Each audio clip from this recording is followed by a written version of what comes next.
আগামীকাল নীল ষষ্ঠী। আর নীলের উপোসের দিন কিন্তু অনেকেই সন্ধেবেলা উপোস ভাঙার পর লুচি আলুর তরকারি বা লুচি আলু চচ্চড়ি খেতে পছন্দ করেন বা খেয়েও থাকেন।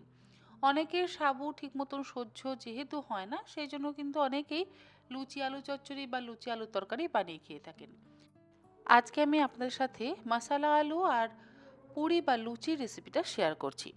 প্রথমেই আমি পুরি বা লুচির জন্য আটা আর ময়দাটা মেখে নেব। একটা পাত্রের মধ্যে হাফ কাপ পরিমাণে ময়দা আর 1 কাপ পরিমাণে আটা নিয়েছি। তার মধ্যে অল্প একটু জোয়ান, হাফ চা চামচ লবণ আর 2 থেকে 2.5 টেবিল চামচ পরিমাণে সাদা তেল দিয়ে প্রথমে তেলটা দিয়ে ভালো করে মিশিয়ে নিয়ে এবারে অল্প অল্প পরিমাণে জল দিয়ে আমরা পুরি বা লুচির জন্য ডো তৈরি করে নেব।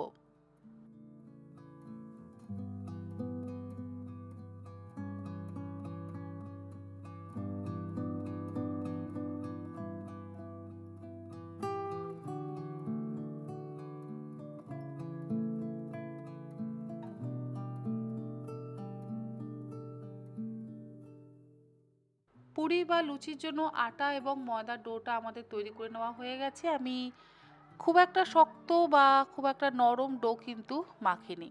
যেরকম পুরি বা লুচির জন্য আমাদের ডো তৈরি করতে হয় সেরকমভাবেই মেখে নিয়েছি, একটু নরম করে মেখেছি। এবারে ঢাকা দিয়ে 10-12 মিনিট রেস্টে রাখবো। ততক্ষণে আমি মশালা আলুর জন্য বাকি প্রিপারেশনটা করে নিচ্ছি। 3টে মিডিয়াম সাইজের আলু খোসা সমেত লবণ দিয়ে আমি সেদ্ধ করে নিয়েছি। অপরদিকে গ্রাইন্ডিং জারের মধ্যে দিয়ে দিচ্ছি 2 টেবিল চামচ পরিমাণে গোটা ধনে, 1 টেবিল চামচ পরিমাণে গোটা জিরে, 1 টেবিল চামচ পরিমাণে গোটা মৌরি, তার সাথে 5টা কাশ্মীরি গোটা শুকনো লঙ্কা, 10 থেকে 12টা গোটা গোলমরিচ, 1 ইঞ্চি আদার টুকরো, তার সাথে হাফ চা চামচ পরিমাণে হিং। আপনারা চাইলে আদা, পেঁয়াজ, রসুন দিয়েও কিন্তু এই মশালা আলুটা বানাতে পারেন। আমি একদম নিরামিষভাবে বানালাম। 15টা ফ্রেশ কারি পাতা।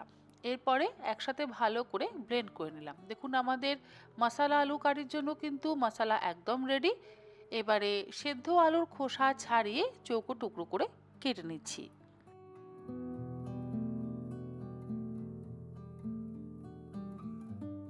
রান্নাটা করবার জন্য কড়াইতে দিয়ে দিলাম 1 চা চামচ পরিমাণে সর্ষের তেল, তার সাথে দিয়ে দেব 1 টেবিল চামচ পরিমাণে ঘি। আপনারা সর্ষের তেল দিয়েও শুধু করতে পারেন, আবার শুধু ঘি দিয়েও করতে পারেন। আমি দুটো মিশিয়ে করছি। তেল আর ঘি গরম হয়ে গেলে আমি 4-5টা কারি পাতা কুচিয়ে নিয়ে ফোড়ন দিলাম। এর মধ্যে গোটা জিরে বা তেজপাতা, শুকনো লঙ্কা কিন্তু ফোড়ন দিলাম না। তারপরে বেটে নেওয়া মশলাটা দিয়ে দিলাম এই গরম তেলের মধ্যে। গ্যাসের ফ্লেমটাকে লোতে রেখেছি। 1/4 চা চামচ পরিমাণে দিয়ে দিলাম গুঁড়ো হলুদ। লো ফ্লেমে আমি মশলাটাকে তেল দিয়ে ভালো করে ভেজে নেব। 1 মিনিট ভাজা হয়ে যাওয়ার পর এর মধ্যে আমি সেদ্ধ করে টুকরো করে কেটে নেওয়া আলুগুলো দিয়ে দিচ্ছি। আলুর টুকরো আর মশলা মিডিয়াম টু লো ফ্লেমে আমি মিনিট 2 সময় ধরে ভালো করে ভেজে নেব। এরকমভাবে ভাজা ভাজা করেও কিন্তু খাওয়া যায়, তাতেও ভীষণ সুস্বাদু হয়। তবে এর মধ্যে আমি দিয়ে দেব স্বাদ অনুসারে লবণ আর অল্প পরিমাণে একটু জল, খুব অল্পই জল দেব। জলটা দিয়ে এবারে ভালো করে মিশিয়ে আবারও কষিয়ে নিচ্ছি। আর এই সময় কিন্তু গ্যাসের ফ্লেম লোতে রেখেছি। হাফ চা চামচ দিয়ে দিলাম কাশ্মীরি লঙ্কার গুঁড়ো, যাতে একটু রঙটা সুন্দর হয়।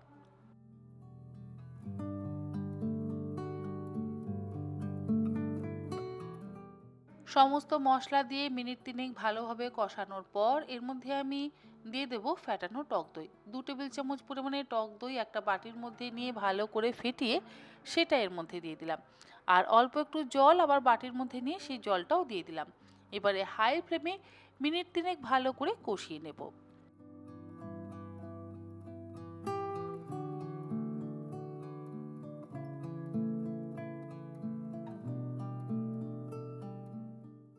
3 মিনিট ভালোভাবে কষানো হয়ে গেলে গ্রেভি থেকে যখন তেল রিলিজ করবে তখন আমি ওপর থেকে ছড়িয়ে দেব ফ্রেশ ধনেপাতা কুচি।